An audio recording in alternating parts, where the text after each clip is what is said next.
குற்ற சம்பவங்கள் நாளுக்கு நாள் அதிகமாகிட்டு இருக்குது. இந்த குற்ற சம்பவங்களில் ஈடுபடுறவங்க பார்த்தீங்கன்னா தாவேக்காவலம் தான் பெருவாரியாகும். கடந்த 50 ஆண்டுகளில் இல்லாத அளவுக்கு சட்டம் ஒழுங்கு இந்த புதிய ஆட்சியில் ரொம்ப மோசமாக இருக்குதுன்னா நான் மட்டும் சொல்லலை, ஊடகங்களும் சரி. இன்னைக்கு விஜய் அவர்களுக்கு வாக்களித்த மக்களே இன்னைக்கு அந்த நிலைமையில் தான் இருக்கு. அவங்க ஆட்சிக்கு வரதுக்கு முன்னாடி என்ன ஒரு விஷயம் நடந்தாலும் திமுக வந்து இன்ஸ்டண்டா கொஸ்டின் கேட்டுட்டு இருந்தாங்க. இவங்க ஆட்சிக்கு வந்ததுக்கு அப்புறம் ஒரு மாச காலத்திலே நிறைய விஷயங்கள் நடந்துச்சு. ஆனா அவர் எதுவுமே கேட்காம சைலண்டா இருக்கிறது வந்து என்ன மாதிரி உங்களுக்கு எப்படி தோணுது? அது எத்தனை கற்பழிப்பு பாலியல் குற்றங்கள் நடந்திருக்கு. இது குறித்து இன்னைக்கு வரைக்கும் முதல்வர் வாயே திறக்கல. எதுக்கு எடுத்தாலும் திமுக தான் காரணம், திமுக தான் காரணம் அப்படின்னா அப்ப தாவேகா என்ன பண்ணிட்டு இருக்கு? இதே விஜய் அவர்கள் முன்னாடி எலெக்ஷன் முன்னாடி என்ன சொன்னார்னா, தனி மனித ஒழுக்கத்தை பத்திலாம் திமுக பேசவே கூடாது, கையாளாத திமுக அரசுன்னு சொன்னார். அப்போ இப்ப யாருக்கு கையால் ஆகலன்னு ஒரு கேள்வி மக்கள் கேட்கறதுல நியாயம் இருக்கு. அண்ணாமலை சார் என்ன பண்றாங்கன்னா, இப்போ ஒரு வி த லீடர் அப்படிங்கிற ஒரு இயக்கத்தை தனியா இது பண்றாங்க. சோ அதை நீங்க எப்படி பாக்குறீங்க? பாஜக இங்க என்னதான் பண்ணாலும் தமிழகத்துல ஜெயிக்க முடியாதுன்ற ஒரு சூழ்நிலை இருக்கிறதுனால திரு அண்ணாமலை அவர்களை மறைமுகமாக பாஜக வளர்த்துறதுக்கு முயற்சி பண்ணுது. 2 நாள்லயே பாத்தீங்கன்னா கிட்டத்தட்ட 17 லட்சம் பேர் சேர்றாங்கன்னா அது அண்ணாமலைக்கு சேர்ந்த கூட்டம் இல்ல. இதெல்லாம் பாத்தீங்கன்னா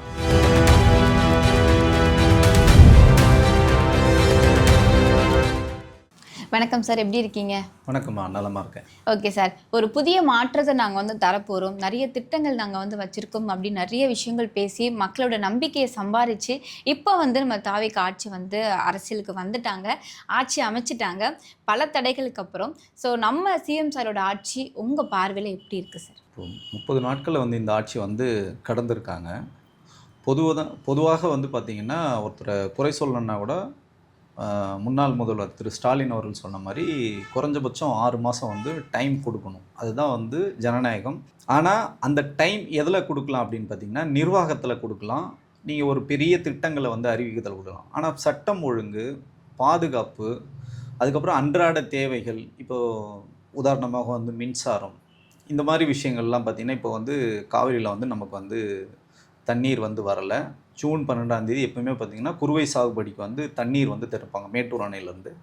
இதுக்கெலாம் நம்ம 6 மாதம் டைம் கொடுத்துன்னு வச்சுக்கலாம். கரண்ட் இல்லாமல் நீங்கள் 6 மாதம் இருக்க முடியாது. தண்ணீர் இல்லாமல் நீங்கள் 1 மணி நேரம் கூட இருக்க முடியாது. ஸோ இதெல்லாம் சிக்கல். இதுக்கெலாம் நம்ம டைம் கொடுக்க முடியாது. இதெல்லாம் பார்த்திங்கன்னா அரசாங்கம் துரிதமாக செயல்படணும். அப்படி செயல்படுதா அப்படின்னு கேட்டிங்கன்னா இல்லைன்னு தான் பொதுவான கருத்துக்கள் இருக்குது. அதை நம்ம குறையாக சொல்லலை. ஆனால் இதை நிவர்த்தி பண்ணுகின்ற வேலைகள் செய்யணும். அதை தவிர்த்து சமூக வலைத்தளங்களில் யாரும் கேள்வி கேட்கக்கூடாது, ஊடகங்கள் யாருமே கேள்வி கேட்கக்கூடாது, வலைதள பக்கங்களில் யாருமே எழுதுனாங்கன்னா அந்த பக்கங்கள் முடக்கிறது, ஊடகங்கள் பேசினா அந்த சேனல்கள் அரசு கேபிள்லேருந்து நீக்கிறது. இது பார்த்திங்கன்னா ஜனநாயகம் கிடையாது, இது சர்வாதிகாரம். இதை செய்யக்கூடாது. தொடர்ச்சியாக மக்கள் நலப்பணிகள் செய்யணும். குற்ற சம்பவங்கள் நாளுக்கு நாள் அதிகமாகிட்டு இருக்குது. இந்த குற்ற சம்பவங்களில் ஈடுபடுறவங்க பார்த்திங்கன்னா தாவேக்காவலம் தான் பெருவாரியாகும். போக்சோலாக இருக்கட்டும், அவங்க தான் ஈடுபடுறாங்க. சிங்க பெண்கள் அதிரடி படையில் இருக்கிறவங்களுக்கே தாவேக்காவன் பாலியல் தொல்லைகள் கொடுக்குறாங்க. சட்டம் ஒழுங்கு சீர்கட்டு போயிருக்கு. கடந்த 50 ஆண்டுகளில் இல்லாத அளவுக்கு சட்டம் ஒழுங்கு இந்த புதிய ஆட்சியில் ரொம்ப மோசமாக இருக்குதுன்னு தான் நான் மட்டும் சொல்லலை, ஊடகங்களும் சரி. இன்றைக்கி விஜய் அவர்களுக்கு வாக்களித்த மக்களே இன்றைக்கி அந்த நிலைமையில் தான் இருக்குது. அதே மாதிரி சார், மக்கள்கிட்ட இருந்து ஃபீல் பண்ணுற ஒரு விஷயம் என்ன அப்படின்னா, அவங்க ஆட்சிக்கு வரதுக்கு முன்னாடி என்ன ஒரு விஷயம் நடந்தாலும் திமுக இன்ஸ்டண்ட்டாக கொஸ்டின் கேட்டுட்டு இருந்தாங்க, திமுக என்ன பண்ணுது அப்படின்னு. ஸோ இவங்க ஆட்சிக்கு வந்ததுக்கப்புறம் எக்கச்சக்கமான ஒரு மாத காலத்திலே நிறைய விஷயங்கள் நடந்துச்சு. ஆனால் அவர் எதுவுமே கேட்காம சைலண்ட்டாக இருக்கிறது என்ன மாதிரி உங்களுக்கு எப்படி தோணுது? அது இல்லை, அது அரசியல் என்றதுன்னு பார்த்தீங்கன்னா அதுக்கு தான் நம்ம சொல்லணும். திரு விஜய் அவர்களுக்கு நான் ஆரம்பத்துலேருந்து அவரோட பயணப்பட்டிருந்தாலும் அவர்கள் ஜல்லிக்கட்டு கூட்டு வந்தாகட்டும், நீட்டினால் பாதிக்கப்பட்டு இறந்து போன தங்கை அனிதாவோட மரணத்துக்கு கூட்டு போனதும், தூத்துக்குடி துப்பாக்கி சூட்டுக்கு அவர் போகணும்னு சொன்னதாகட்டும், எதுக்குன்னா மக்களோட அரசியல் தலைவர்கள் எப்பவுமே நெருக்கமாகும். அவர் அரசியல் கட்சி ஆரம்பிக்கும் போதே இதெல்லாம் நாங்கள் அவர் இருக்கணும், மக்களோட வழிகள் நமக்கு தெரியணும், மக்களோட பிரச்சனைகள் நம்ம கூட இருக்கணும்.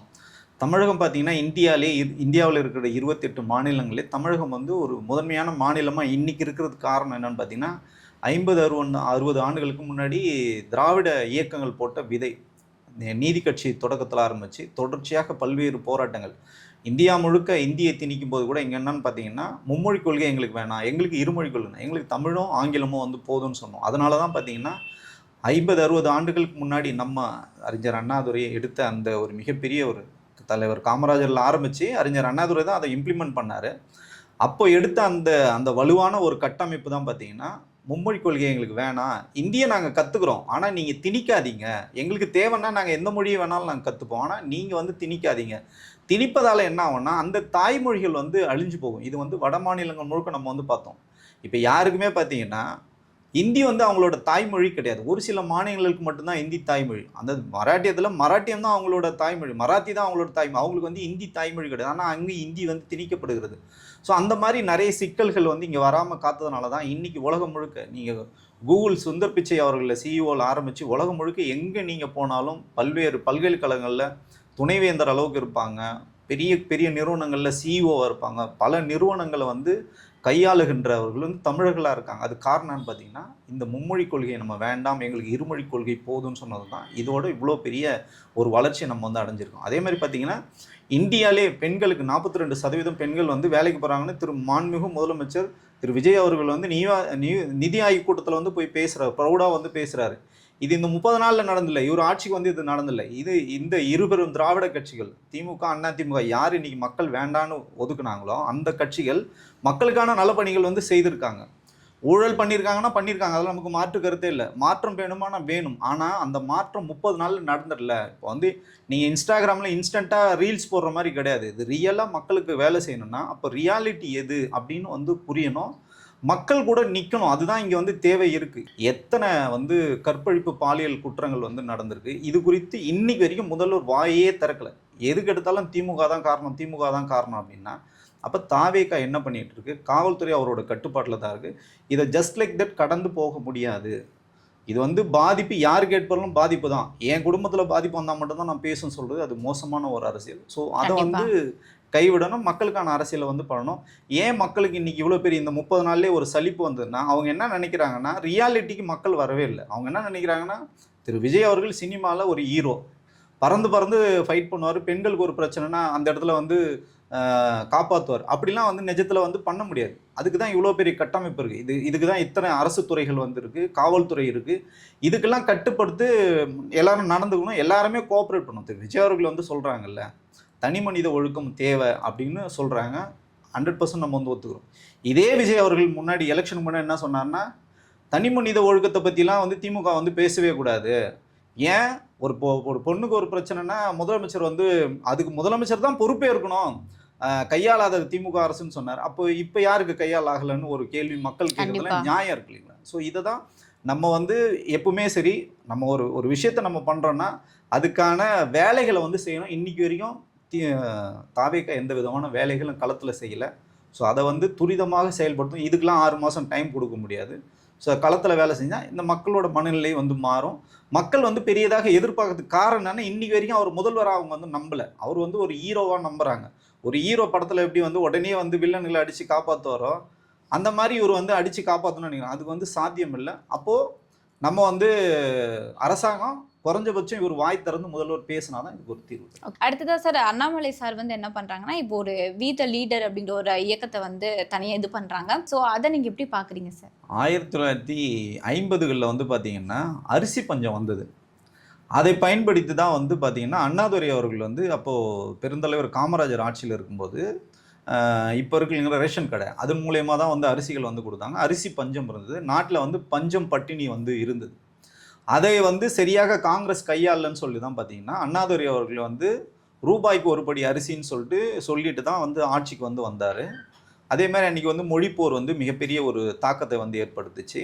அதை வச்சு தான் வந்து திமுக ஆட்சிக்கு வந்தாங்க. அதுபோல் அன்றைக்கி அரிசி பஞ்சம் போல் இன்றைக்கி அரசியல் பஞ்சம். இருந்த கட்சிகள்லாம் மக்கள் வந்து வேணான்னு நினைக்கிறாங்க. திமுகவா பெண்களுக்கு சொத்துரிமை கொடுத்தாங்க, வந்து இன்றைக்கி இருக்கிற எல்லா விதமான கட்டமைப்பும் வந்து அவங்க தான் பண்ணியிருக்காங்க. தொடர்ச்சியாக சொல்லுவாங்க திமுக ஆட்சியில் வந்து காமராஜர் மட்டும்தாங்க அணை கட்டினார், காமராஜருக்கு அப்புறம் யாருமே அணை கட்டவே இல்லைன்னு. காமராஜர் காலத்தில் 19 அணைகள் கட்டப்பட்டது. கலைஞர் வந்து 52 அணைகள் வந்து கட்டியிருக்காரு. இது எதுவுமே என்னென்னா போய் சேர்க்கறது பார்த்தீங்கன்னா தவறாக தான் போய் சேர்ந்து. இன்றைக்கி யாரெல்லாம் இந்த கேள்வி கேட்குறாங்க, கணினி தொழில் படித்தவர்கள்லாம் கணினிக்குன்னு சொல்லிட்டு பார்த்தீங்கன்னா ஒரு கொள்கையை வந்து வகுத்தவர் கலைஞர். கம்ப்யூட்டர் சயின்ஸ்னு ஒரு பாடத்திட்டத்தை வந்து பள்ளிகளில் எடுத்துகிட்டு வந்தவர் கலைஞர். 2099-2000 வாக்கு நேரங்களில் பார்த்தீங்கன்னா டைட்டில் பார்க்குன்னு நான் சார்ந்த பகுதிகள் வந்து டைட்டில் பார்க்குன்னு தரைமண்டலில் முதல்ல ஆரம்பிச்சிருவது.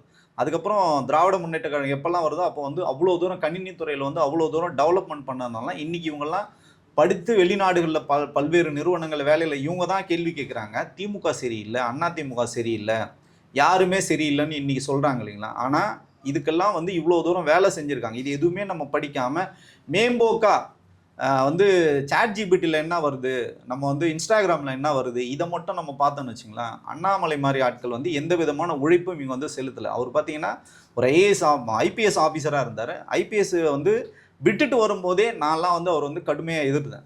நாட்டுக்கு வந்து சிவில் சர்வீஸ்ன்றது எவ்வளோ ரொம்ப தேவையான ஒரு சர்வீஸு. அந்த சர்வீஸ்லேருந்து நீங்கள் அரசியலுக்கு வரணும்னு அவசியம் கிடையாது. அரசியலுக்கு எந்த விதமான படிப்போ அனுபவமோ தேவையில்லை. நேர்மைன்னு ஒன்று இருந்தால் போதும், அந்த ஒரே ஒரு குவாலிட்டி இருந்தால் போதும் அரசியல்வாதி வரலாம். ஆனால் அந்த நேர்மைன்றவங்களுக்கு சம்மந்தமே இல்லை. இன்றைக்கி அரசியல் வருவங்க யாரெல்லாம் பார்த்தீங்கன்னா நேர்மையாக்கும் அதுக்கும் சம்மந்தமே இல்லை. எனக்கு ஆனால் இங்கே வாய்ப்பு இருக்குது, என்கிட்ட பணம் இருக்குது, இல்லை அந்த கட்சி எனக்கு பொறுப்பு தராங்க, அதுக்காக நான் வந்து பணம் சம்பாதிக்கிட்ட ஒரு இடமாக தான் பார்க்குறாங்களே கண்டி. ஸோ அவங்க சர்வீஸ்ன்னு அந்த மைண்ட் செட்டு இல்லை. அப்படி ஒருவேளை அவர் மைண்ட் செட்டில் நான் சர்வீஸ் தான் மைண்ட் செட்டுனா அவர் பாஜகலே இருந்திருப்பார். பாஜகலேருந்து எதுக்கு வெளியில் வர்றாருன்னா அங்கே அவருக்கு நிறைய சிக்கல்கள் இருக்குது, தொடர் தோல்வியில் சந்திக்கிறதுனால வெளியில் வர்றாரு. 6 மாத காலம் வந்து படிக்கிற வெளிநாடு போகிறோன்னு சொல்லிட்டு அவர் எந்த வெளிநாட்டுக்கும் வந்து போகல.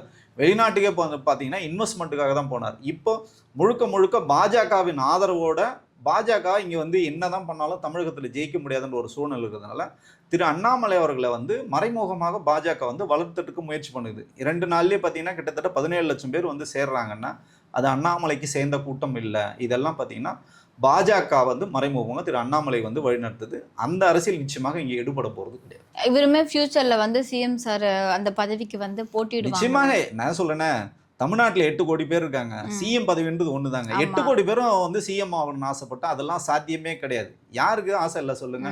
நீங்களும் ஒரு நாள் ஆசைப்படுவீங்க, நானும் ஒரு நாள் ஆசைப்படுவேன். ஆனால் அதுக்கான தகுதிகளை நம்ம வளர்த்துக்கிட்டோமோ அதுதான் இங்கே வந்து தேவை.